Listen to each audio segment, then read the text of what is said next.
नमस्कार। कैसे हैं आप? फिल्म इंडस्ट्रीज भारतीय बॉलीवुड का मिस्टर परफेक्शनिस्ट आमिर खान। आमिर खान की पत्नी आमिर खान ने दूसरी पत्नी को भी आज तलाक दे दिया। इसमें क्या खबर है? ये तो निजी मामला है। कोई व्यक्ति अपनी पत्नी के साथ उसका नहीं बन रहा है, उसने तलाक दे दिया। और वैसे भी इस्लाम में चार शादी चार पत्नी रखने का तो अधिकार है ही। आमिर ने एक साथ तो चार पत्नी सार्वजनिक रूप से नहीं रखे। मिस्टर परफेक्शनिस्ट आमिर खान ने घोषणा किया कि उसने किरण राव को तलाक दे दिया है, तो ट्विटर पर ट्रेंड कर रहा है आमिर खान लव जिहाद।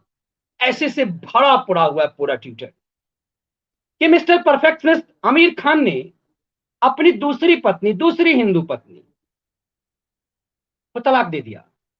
फिर मैं कह रहा हूं इसमें खबर क्या है कि मैं आकर के आपके सामने विश्लेषण करने बैठ गया। इसमें खबर ही खबर है, इसलिए मैं आपके सामने विश्लेषण करने बैठ गया। मिस्टर परफेक्शनिस्ट लव जिहाद का ब्रांड एम्बेसडर यदि भारत में सबसे बड़ा कोई रहा है तो आमिर खान रहा है। आमिर खान को पूरे लिबरल गैंग ने लव जिहाद का ब्रांड एम्बेसडर बनाया। जब मोदी सरकार पहली बार बनी 2014 में, तो एक लिबरल गैंग ने एक मुहिम चलाया, अवार्ड वापसी गैंग ने मुहिम चलाया। रोहित वेमुला नामक एक छात्र ने आत्महत्या कर लिया, तो पूरे देश के लिब्रांडुओं ने, पूरे देश के खैरातियों ने, जो उस समय खलियर नहीं हुए थे, उस समय सिर्फ खैराती थे, ये पूरे खैराती गैंग ने इस देश में माहौल बना दिया कि भारत में रहने में डर लगता है। ये बात सबसे पहले बनाया गया इस्लाम पंथियों के लिए कि मोदी आ गए, इस्लाम पंथियों को भारत में रहने से डर लग रहा है। उन्हें मुलायम राज और लालू राज की तरह गुंडागर्दी, लूट करना, अपहरण करना की खुली आजादी अब नहीं मिलेगी। जैसे उत्तर प्रदेश में अघोषित रूप से मुसलमानों पर एफआईआर करने की मनाही थी पुलिस को, जैसे बिहार में ये सब चीजें थी, वो गुंडागर्दी की खुली छूट अब नहीं मिलेगी, तो भारत में रहने में डर लगने लगा। और इसके कारण पूरे बड़े पैमाने पर अवार्ड वापसी गैंग ने अवार्ड वापसी का सांकेतिक लक्ष्य ये चलाया। एक सर्वे हुआ कि पता करा जाए कि कितने लोगों ने अवार्ड वापसी किया, तो पता चला 1% लोग ने भी अवार्ड वापसी नहीं किया। सिर्फ ढोंग, पर्दे पर ढोंग। पर्दे की जिंदगी और रियल जिंदगी में फर्क ये है कि आप सोशल मीडिया पर अक्सर देखते होंगे मदर्स डे, फादर्स डे, और उसमें कई पति पत्नियों को आप रेगुलर देखते होंगे कि ऐसे आलिंगन अवस्था में वो सोशल मीडिया पर फोटो डालते हैं कि लगता है कि पता नहीं कितना प्रेम है, मगर व्यक्तिगत जिंदगी में यदि आप उनसे परिचित होंगे तो आपको उसका सच पता चलेगा। आमिर खान को मिस्टर परफेक्शनिस्ट घोषित किया गया। लिब्रांडुओं ने इसे लव जिहाद का ब्रांड एम्बेसडर बनाया। यकीन मानिए, शाहरुख खान और अब आमिर खान, ये ऐसा बॉलीवुड का ऐसा दो जिहादी लव लव जिहाद का एक ऐसा ब्रांड एम्बेसडर है जिसके कारण पूरे समाज में ये चलना शुरू हो गया।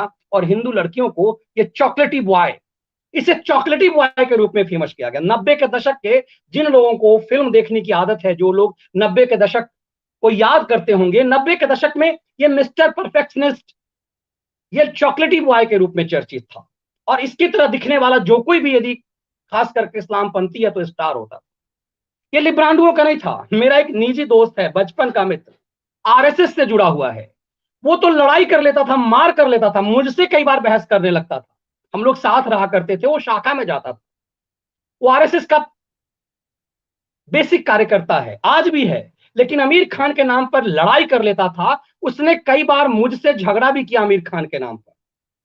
ये 2000 और 90 के दशक की भी बात है कि जब हम मास कॉम करने आए और उससे रहे, तो आमिर खान के नाम के पीछे इतना दीवाना था कि उसे, और ये समझिए, इसीलिए तो लिब्रांडुओं से मत जोड़िए। ये एक बीमारी है कि पर्दे से, ये बनावटीपन से जो हमारा प्रेम है, उसकी बीमारी है कि मेरा एक खासम खास दोस्त ऐसा दीवाना आज भी है वो, कि आज भी वो लड़ लेगा आमिर खान के नाम पर। इस आमिर खान ने, कि वो मिस्टर परफेक्शनिस्ट है, वो एक बेहतर इंसान है, ये भी बनावटीपन पाया गया कि वो एक आइडियल जीवन जीता है। क्यों वो मिस्टर परफेक्शनिस्ट है? मिस्टर परफेक्शनिस्ट इसलिए है कि वो पर्दे पर जैसा दिखता है वैसा है, और उसका उसका जो हस्बैंड वाइफ का रिलेशन है वो बेहतरीन है। तब जब उसने अपनी पहली पत्नी, हिंदू पत्नी रीना को तलाक दिया। और ये 15-15 साल का ड्यूरेशन है उसका, 15 साल रीना के साथ रहा। और बताया जा रहा है कि मैं सोशल मीडिया पर देख पा रहा, मैं आमिर खान का विशेषज्ञ तो हूं नहीं, और ना ही मुझे फिल्म से बहुत ज्यादा लगाव है, ना मैंने बहुत ज्यादा फिल्में देखी हैं, लेकिन सोशल मीडिया पर मैं जो देख रहा था उसमें मैंने पाया कि रीना के साथ 15 साल रहा। 15 साल बहुत होते हैं, 4 शादी तो अभी की नहीं है। किरण राव, क्यों ये चर्चा का विषय होना चाहिए? क्यों आमिर खान पर पूरे सोशल मीडिया पर ये चीजें चल रही है? उसको समझना जरूरी है पहले धीरे धीरे कि कैसे, जब 2014 में नरेंद्र मोदी की सरकार बनी तो खैरातियों की गैंग ने इस लव जिहाद के ब्रांड एम्बेसडर, इस जिहादी फिल्मी कलाकार, इस मिस्टर परफेक्शनिस्ट बना करके जो इसका एक तमगा किया गया, उसके माध्यम से क्या किया गया? क्योंकि ये खुद तो इस्लाम पंथी है, खुद तो जिहादी है, तो इसकी पत्नी चूंकि किरण हिंदू है, और ये कहता है ये लोग कि ये मेरी पत्नियां तो हिंदू धर्म का पालन करती है, मेरे घर में जो है दिवाली भी होता है। ये ड्रामा फिल्म इंडस्ट्रीज का है, कैमरे पर दिखाने लायक, जबकि सच इससे उलट होता है। इस ढोंगी आमिर खान ने ये कैमरे पर एक टीवी चैनल के सामने कहा कि मेरी पत्नी किरण को डर लगता है। अब अपने बारे में नहीं कहा, मेरी पत्नी किरण, मतलब ये सोचो कि वो हिंदू होकर के भी मुस्लिम पति के साथ रहती है तो उसे डर लगता है। उसके बाद उस दौर में 2015 के नवंबर में ये छा गई खबर, और पूरी तरह से चलने लगा कि आमिर खान ने क्या कहा। आपको आश्चर्य लगेगा कि इस दौर में क्या क्या हुआ।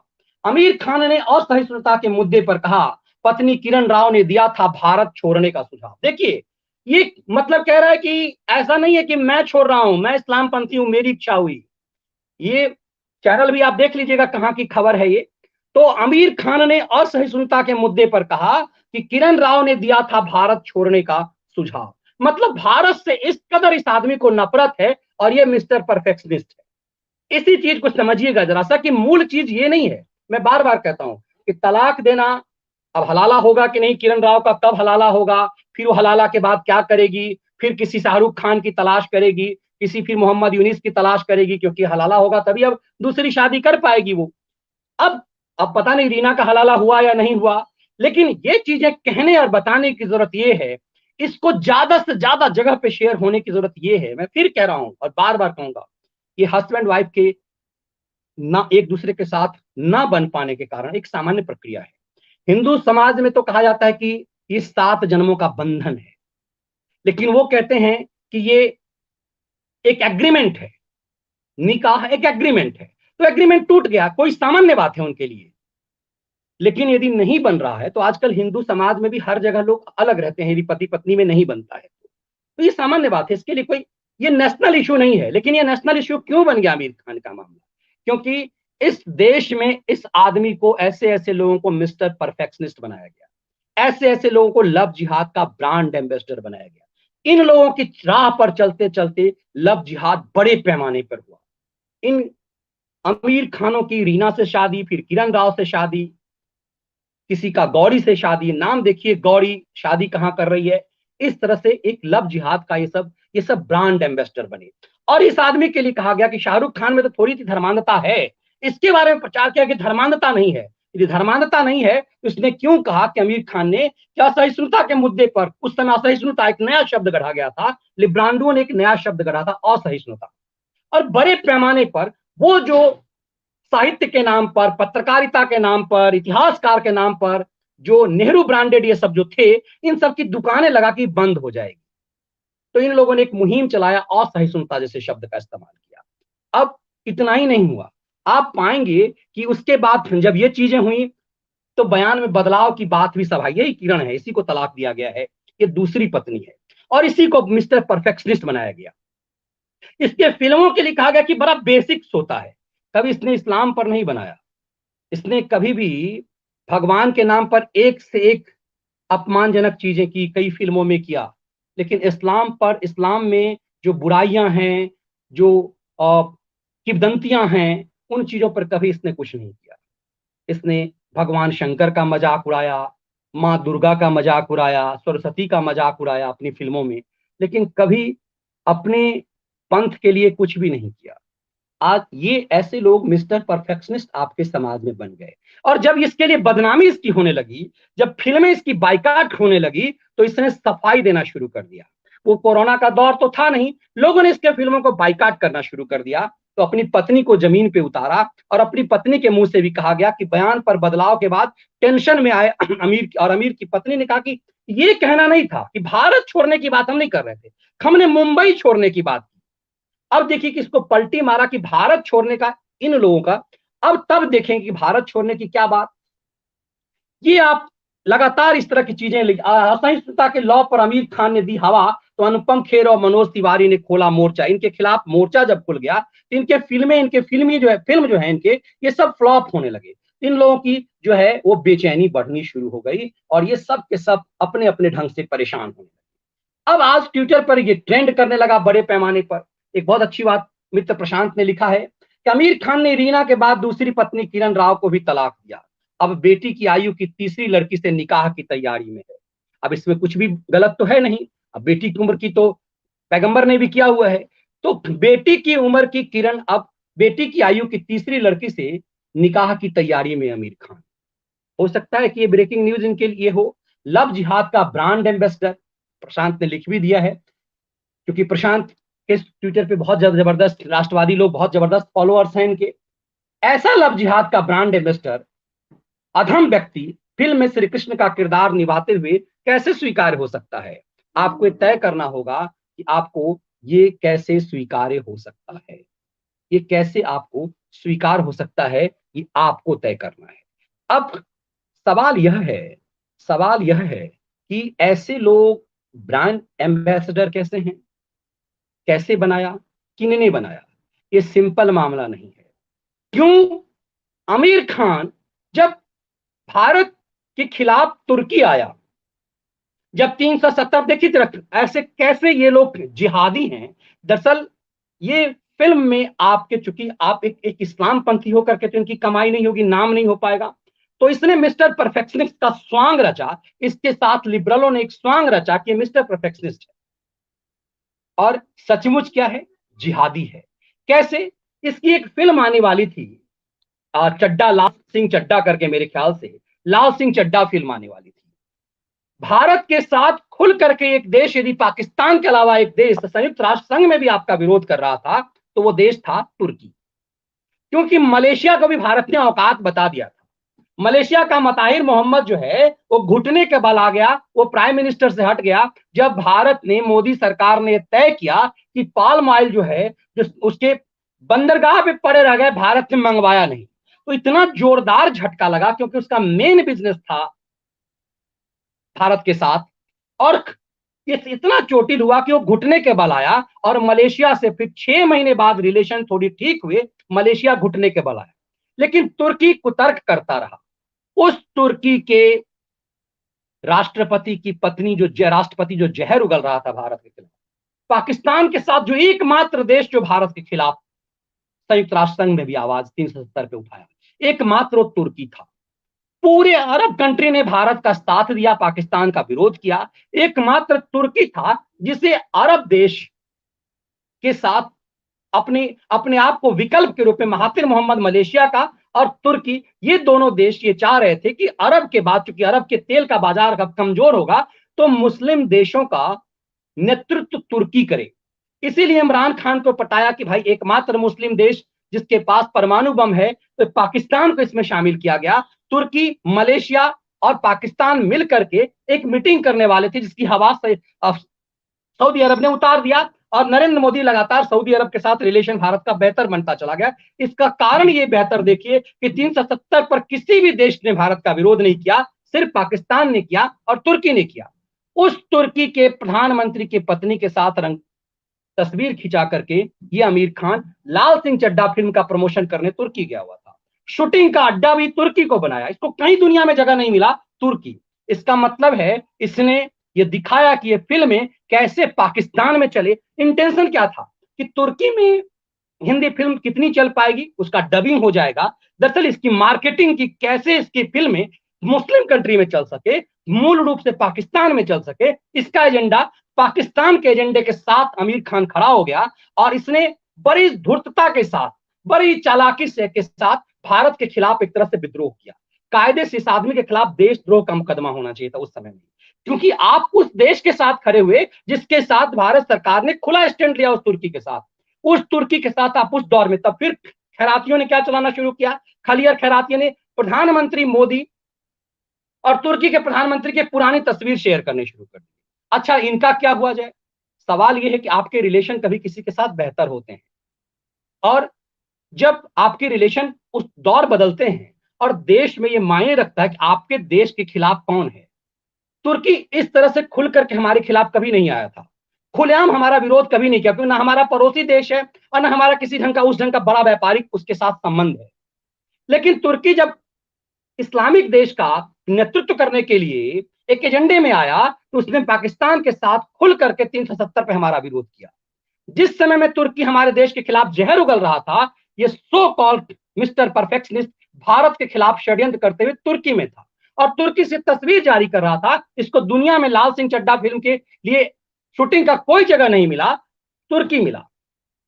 तब भी हम इसके साथ थे और इसके डरने भी इसके साथ थे। इस चीज से ये समझ में आता है कि सवाल सिर्फ ये नहीं है। इसने 24 नवंबर को जो कहा था कि भारत में रहने से उसकी पत्नी को डर लगता है, उसने कहा कि हमारी पत्नी किरण राव कहती है। ये घटिया नीच आदमी, इसने अपने बारे में नहीं कहा, इसने अपनी हिंदू पत्नी के बारे में कहा। मतलब एक तो लव जिहाद किया, हिंदू लड़की से शादी की, दोबारा हिंदू लड़की से शादी की, मतलब इसने इस्लाम की संख्या बढ़ाई, बच्चे पैदा किए, उससे हिंदू लड़की से जो बच्चे हुए वो मुसलमान स्वाभाविक रूप से होंगे। फिर लव जिहाद का इसने एजेंडा चलाया। और ये मिस्टर परफेक्शनिस्ट, कमाल की बात यह है कि इसे जिहादी नहीं माना गया, इसे मिस्टर परफेक्शनिस्ट माना गया। और मैं ये कहता हूं कि सिर्फ लिब्रांडो मत चाहिए, मेरे मित्र जो संघ से जुड़े हुए हैं वो भी इसे मिस्टर परफेक्शनिस्ट कहते रहे और इसके लिए मुझसे लगते रहे। ये ढोंग यही है। इसीलिए बहुत अच्छी बात आज दीपक चौरसिया ने एक ट्वीट किया, तो मुझे लगता है कि उस ट्वीट के बारे में भी मैं बताऊं कि दीपक ने बहुत अच्छी बात उन्होंने लिखी है कि पर्दे की दुनिया फर्जी है, पर्दे की दुनिया फर्जी है, अपनी दुनिया असली है। इस दुनिया में रिश्ते बस पर्दे पर दिखाना आता है। मतलब ये असली दुनिया के लोग भी यदि अपने रिश्ते को पर्दे पर दिखाते हैं तो ये इस चीज को समझना चाहिए। दरअसल ऐसे ढोंगी हमारे लिए मिस्टर परफेक्शनिस्ट हो जाते हैं, और जब हम ऐसे ढोंगियों को, ऐसे जिहादियों को, ऐसे धर्मांध लोगों को अपना आइडियल मान लेते हैं, ऐसे लोगों को जब हम मिस्टर परफेक्शनिस्ट कहते हैं, तो हमारे यहाँ ये लव जिहाद के ब्रांड एम्बेसडर हो जाते हैं। और फिर भारतीय संस्कृति की लड़कियां ऐसे ऐसे जिहादियों में अपना आइडियल ढूंढने लगते हैं, और फिर ये हिंदू संस्कृति, भारतीय परंपरा का अपनी फिल्मों में मजाक उड़ाते हैं। और चूंकि ये मिस्टर परफेक्शनिस्ट बन चुके होते हैं, इसलिए आपको अपनी संस्कृति से ही नफरत होने लगता है। इस मिस्टर परफेक्शनिस्ट ने एक बार भी ट्रिपल तलाक के खिलाफ कोई फिल्म नहीं बनाई। ट्रिपल तलाक आज बार हो गया, इस देश में कानून जो इंस्टेंट ट्रिपल तलाक बंद हो गया, ऐसे तीन तलाक कायम है। लेकिन एक सांस में जो 3 तलाक वाला प्रचलन था, टेलीफोन पे फोन करके कह दिया, वो ट्रिपल तलाक बंद हो गया। लेकिन इस चिरकुट ने कभी ट्रिपल तलाक पे कोई फिल्म नहीं बनाई। इस चिरकुट से कभी हलाला जैसे कुकृत्य पे, घृणित परंपरा पे कभी कोई फिल्म नहीं बनाई। इतनी सारी चीजें हैं, बुर्का प्रथा पे कभी इसने फिल्म नहीं बनाई। लेकिन आपके लिए, आपके अंदर में आपको अपनी परंपरा, अपनी संस्कृति से नफरत हो, आपको मूर्ति पूजा से नफरत हो जाए, आप मूर्ति भंजक हो जाएं, इसलिए ये सेकुलर, सो कॉल्ड सेकुलरों का ये मिस्टर परफेक्शनिस्ट आपके लिए जहर समाज में उगलता रहा।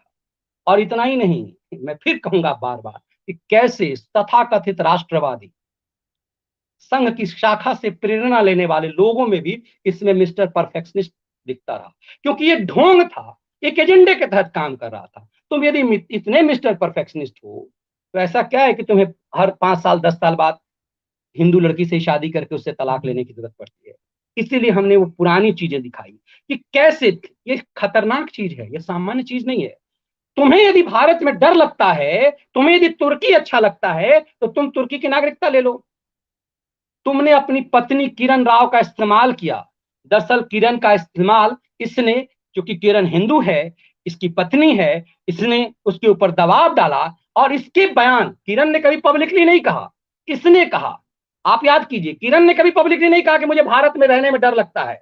इस घटिया इंसान ने कहा कि मेरी पत्नी को भारत में रहने में डर लगता है, और वो कह रही है कि असहिष्णुता है यहां पर। बाद में जब फिल्में फ्लॉप होने लगी, जब लोगों ने कहा कि इसकी फिल्में मत नहीं देखेंगे, तब इसने अपनी पत्नी को सामने लाया और पत्नी ने कहा नहीं, मैंने भारत के लिए नहीं कहा था, मैंने मुंबई के लिए कहा था। पता नहीं मुंबईकरों ने क्यों से छोड़ दिया, दौड़ाया क्यों नहीं महाराष्ट्र से इसे, अब तक दौड़ाया क्यों नहीं कि मुंबई से पसंद नहीं है। जिस मुंबई को नोच करके खा रहे हो, जिस मुंबई से कमाई होती है, उस मुंबई में फिर तुम्हें डर लगने लगा। भारत आया तो राष्ट्रीयता का खिलाफ हो गया, देशद्रोह का केस हो सकता था। बहुत चालाकी से इसे वकील ने समझाया होगा, देखो भारत में डर लगता है, ये बात कहोगे तो ये देशद्रोह का टाइप का केस हो जाएगा, इसलिए तुम ऐसा कहो कि मुंबई बोल दो, पलटी मार जाओ। और जिस मुंबई से तुमने जीवन बनाया, कमाया, तुम्हें आइडियल बनाया गया, उससे तुम्हें डर लगने लगा। इसीलिए दीपक चौरसिया ने कहा, ये ट्विटर का ट्रेंड मुझे इनका जो है बहुत अच्छा लगा, कि पर्दे की दुनिया फर्जी है। अब इसे समझना पड़ेगा, ये बॉलीवुड का जो ढोंग है, ये बॉलीवुड की जो दुनिया है, जो खास करके एसएसआर केस के बाद उसका उनका चरित्र सामने आ गया है। इन ढोंगियों ने एक शब्द भी एसएसआर के लिए नहीं बोला। आमिर खान ने कभी बोला? यदि इस चिरकुट को डर लगता है तो बॉलीवुड में डर के बारे में क्यों नहीं कहा कि सुशांत सिंह राजपूत की मौत इस ढंग से हुई है, क्यों बॉलीवुड में इसे डर नहीं लगता? इन लोगों ने बॉलीवुड के बारे में कभी क्यों नहीं कहा? कभी सुशांत सिंह राजपूत पे आवाज उठाया? इतना मिस्टर परफेक्शनिस्ट था तो क्यों नहीं उठाया? आप जब पब्लिक फिगर हो जाते हैं तो आपकी रिस्पॉन्सिबिलिटी होती है, आपके ऊपर सवाल किया जाएगा। इसीलिए मैंने उस समय भी, जब मेरे कई पत्रकारों ने कहा था कि एक पत्रकार ने जब फ्रॉडिज्म किया था अभी हाल में, यूपी पुलिस को बदनाम करने के लिए, उसकी पत्नी जो है एक बड़े चैनल में प्रस्तोता है, तो उसके लिए हमने कहा था, कई लोगों ने कहा कि उसकी पत्नी का नाम क्यों लिया जाता है? मैंने कहा नहीं, पब्लिक लाइफ जी रही है, उसकी पत्नी भी चूंकि जर्नलिस्ट है और नेम फेम वाली जर्नलिस्ट है, उसकी पत्नी जब दूसरों से सवाल करने का अधिकार पाती है, तो उससे भी सवाल किया जाएगा। सवाल पूछने का हक आप तभी रखेंगे जब आप खुद नैतिक होंगे। आप सवाल पूछने का हक, इसीलिए मैं पत्रकारिता के पेशे को कहता हूं ये साख का पेशा है। आपको इस पेशे ने साख सवाल करने की हैसियत दी है, इसीलिए आपके पास वो साख रहना चाहिए। साख रहेगा तभी आप सवाल करने की हैसियत पा सकेंगे। ऐसे सवाल करने की हैसियत फिर आपके पास कैसे रह सकती है? तो यदि किसी की पत्नी यदि जर्नलिस्ट है और उसका पति इस कदर का पापी है कि जो पब्लिकली पुलिस अपने कुकर्म कुकर्म रात भर कुकर्म करने के लिए यूपी पुलिस को बदनाम करता है, तो उसे अपने पति से भी पूछना चाहिए कि तुमने कुकर्म क्यों किया, और एक घर में नहीं पब्लिकली पूछना चाहिए, क्योंकि दोनों नेम फेम वाले हैं। इसीलिए इन अमीर खानों की तलाक निजी मामला नहीं है, ये पब्लिक लाइफ जीते हैं, इसीलिए किसी अमीर खान और किरण खान राव का ये तलाक निजी मामला नहीं है। इन लोगों ने ढोंग रचा है, इन लोगों ने भारत की सहिष्णुता का मजाक उड़ाया है, इन लोगों ने भारत की धार्मिक संवेदना का मजाक उड़ाया है, इन लोगों ने भारत की संस्कृति का मजाक उड़ाया है, और ये मिस्टर परफेक्शनिस्ट बने रहे। इसलिए ऐसे ऐसे चिरकुटों, ऐसे ऐसे लब जिहादियों, ऐसे ऐसे लब जिहाद के ब्रांड एम्बेसडरों से सवाल पर न सिर्फ सवाल बल्कि इनसे सीखने की जरूरत है कि इनका जो चेहरा है, जो बनावटी दिखता है, उसके पीछे का सच क्या है, ये समझना बहुत जरूरी है। मुझे लगता है इसीलिए कई बार लगेगा कि ये मामला छोटा है। किरण राव से पहले रीना से दो दो हिंदू लड़कियों को बर्बाद किया, उसकी जिंदगी बर्बाद की। ऐसा नहीं है कि पैसे वाले की पत्नी से किसी शादी हो जाने से किसी लड़की की जिंदगी बहुत बन जाती है। ये किसी इरीना से पूछना पड़ेगा, किसी किरण राव से। इसी तरह से अजहरुद्दीन को देखिए, और इसी तरह से कई लोगों को देखिए, ये जो पता नहीं क्या क्या पैदा कर रही है राज परिवार की, जो ऐसे ऐसे लोग जिनका भारतीय इतिहास में, जिसके बारे में ये तुगलक पैदा करने वाले लोग, अपने बच्चों का नाम ऐसे ऐसे रखने वाले, आप समझ ही रहे होंगे। जी हाँ, जिसने भारत में हिंदुओं का नरसंहार किया, अपने बेटे का नाम आप, हम राम क्यों रखते हैं अपने बच्चों का नाम? आपने कभी क्यों नहीं सोचा कि रावण क्यों नहीं रखा, विभीषण क्यों नहीं रखा, इंद्रजीत तो रखा? आपने रावण का बेटा इंद्रजीत का नाम तो बहुत सुना होगा, इंद्रजीत नाम रखा गया लोगों ने, लेकिन किसी ने विभीषण नहीं सुना, रावण नहीं सुना। क्यों नहीं सुना? हर घर घर में राम, राघव ये नाम तो होते हैं, लेकिन इसलिए कि कर्म से इस देश में गौड़ी, तुगलक ऐसे ऐसे यदि नाम रखने का संस्कार यदि हो, तो ये समझा जा सकता है कि आप दरअसल इस देश और इस देश की संस्कृति और परंपरा का मजाक उड़ाते हैं। इस खेल को समझना जरूरी है। इसीलिए ये लव जिहाद के ब्रांड एम्बेसडरों की पहचान जरूरी है, और घर घर में ऐसे वीडियो से ये समझाने की जरूरत है कि हर आमिर खान से कैसे बच्चियों को बचाने की जरूरत है, चाहे वो ग्लैमर की दुनिया का कुछ भी हो जाए। ऐसे लोग ये कुकृत्य करके दरअसल ब्रांड एम्बेसडर बनते हैं। इसीलिए इनका मामला निजी नहीं है, इनके मामले से हमें समझने की जरूरत है। और मैं इसीलिए सकारात्मक होते हुए हमेशा ये कहता हूँ कि एक बेहतर दौर है जिसमें बेईमानों, धूर्तों, इन सब की पहचान हो रही है। और उस दौर से भी मैं हमेशा लगातार, देखिए बंगाल के मामले में भी आपसे कहता रहा कि थोड़ा सब्र कीजिए, और सही मायने में सब्र कीजिए कि देखिए आगे आगे होता है क्या। तो अच्छी खबर आज ये कि आमिर खान की किरण को तब भारत से डर लगता था, अब सच में ये पता चलेगा कि उसे डरना किससे चाहिए था, वो डर किससे रही थी। उसे डरना अपने जिहाद लव जिहाद के ब्रांड एम्बेसडर से चाहिए था। उस समय डरना चाहिए था जब पहली बार साथ बैठी थी, तब डरना चाहिए था।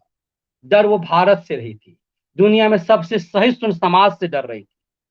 उस देश में जहां पर बहुसंख्यक कह रहा है कि धर्मांतरण पर कानून बनना चाहिए। दुनिया में एकमात्र देश जिसका बहुसंख्यक कहता है धर्मांतरण पर कानून बनना चाहिए।